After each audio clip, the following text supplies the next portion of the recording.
So ayun, good morning. Ito yung tutorial para maiwasan yung pag-misfire ng mga Dulcifer or Black Serpentes.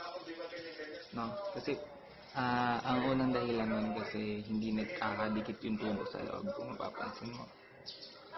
Ayan, magkahiwalay kasi siya. So dapat tatanggalin mo yung firing pin dito para makita mo yung tubo na yan na magkahiwalay. Tapos, para maiwasan yung misfire, una dapat make sure na na malinis yung firing pin mo. So, kuskusin mo yung firing pin. Tapos, kailangan kasi magkadikit yung tubo na dalawa. Yan. So, ang gagawin, lalagay mo yung battery cap.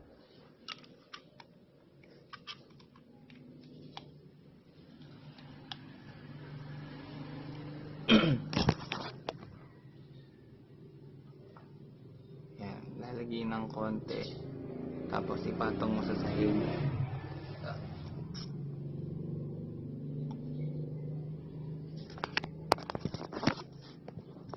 Tapos tutuunan mo. Dapat wala yung atomizer mo. Tutuunan mo siyang gano'n. Ayan. Pagkatuon mo, makikita mo na magkadikit na halos yung tubo na dalawa. Yung dalawang tubo na yan. Tapos, tingnan mo na lang din kung madumi yung tubo. Tapos, pag hindi naman madumi yung tubo, sure shot din na hindi naman misfire. So, yun.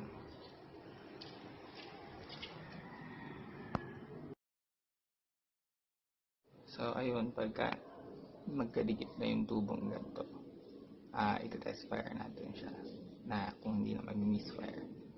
So, ibabalik natin yung firing pin.